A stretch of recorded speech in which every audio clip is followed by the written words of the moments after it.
उत्तर प्रदेश के बांसगांव से मौजूदा सांसद और मौजूदा केंद्रीय राज्य मंत्री कमलेश पासवान जी हैं। सर, आपको बहुत बधाई और शुभकामना। लोग पूछ रहे हैं कि बड़ा मुश्किल है कि डबल इंजन की वहाँ सरकार, बड़े बड़े नेता, ऐसे में आपको अपनी पहचान बनाना बतौर राज्य मंत्री, वहाँ विकास का एक लंबा लकीर खींचना, कैसे, क्या रोड मैप है सर आपका? देखिए, पिछले कई वर्षों से लगातार मैं अपने क्षेत्र में सक्रिय राजनीति की भूमिका में हूँ और मैं काम कर रहा हूँ।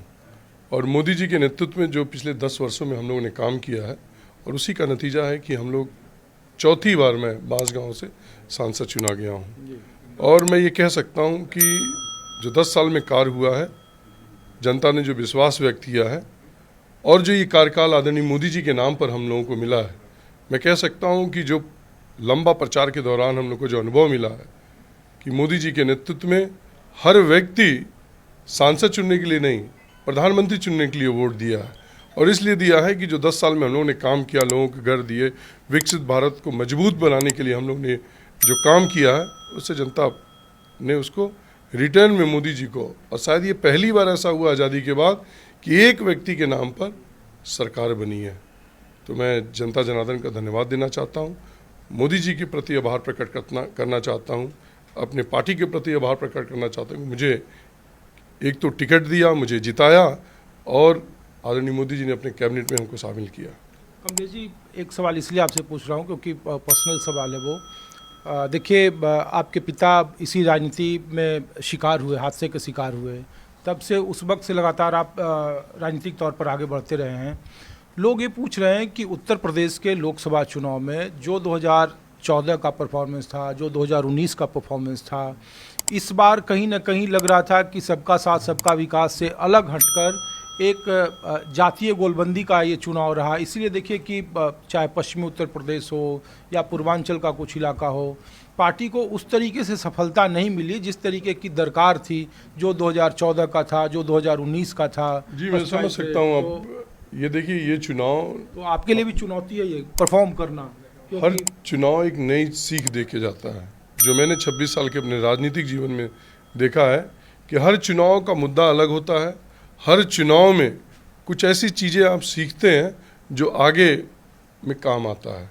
इस बार का चुनाव जातीय रंग ले लिया। हम लोगों ने जो काम किया, चाहे गांव-गांव में बिजली दिया, गांव में हमने शौचालय दिया, गांव में हमने आयुष्मान कार्ड दिया, ये सब जो कार्य थे ये हमने जात देख के नहीं दिया था। इसमें सभी जात संप्रदाय के लोगों को मदद मिला था। जब हम गांव में जाते थे तो बहुत सारे ऐसे मुस्लिम महिलाएं थीं जिनको प्रधानमंत्री आवास योजना मिला, आयुष्मान कार्ड मिला। बहुत सारे हमारे समाज के, दलित समाज के लोगों थे, उनके लिए हम लोगों ने काम किया।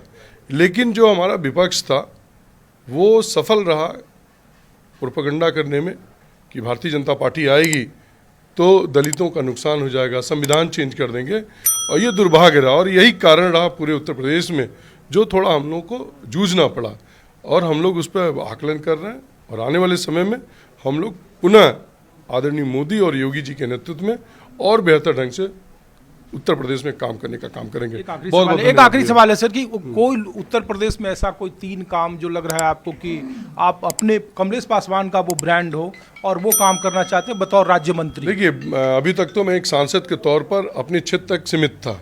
अपने क्षेत्र के लिए सजनवा धोरी घाट की रेल लाइन था, 29 था, स्टेडियम बनाने के लिए वादा किया था। लेकिन अब मेरी भूमिका आदरणीय मोदी जी के नेतृत्व में दूसरी हो गई है। आदरणीय मोदी जी का जो भी दिशा निर्देश होगा, जो उनका रोड मैप होगा, उसके आधार पर पूरी निष्ठा, पूरी ईमानदारी के साथ हम काम करके 100% देने का काम करेंगे। बहुत बहुत धन्यवाद। शुक्रिया। तो कमलेश पासवान जी हैं और केंद्रीय राज्य मंत्री हैं। आप देख रहे हैं और वो कह रहे हैं कि मोदी जी के नेतृत्व में और योगी जी के नेतृत्व में जो संभव है बांसगांव से अलग हटकर वो उत्तर प्रदेश या पूरे देश में उस लेवल का वो विकास करने की कोशिश करेंगे। कैमरामैन सुनील किशोर के साथ ऋषिकेश कुमार, न्यूज़ 24,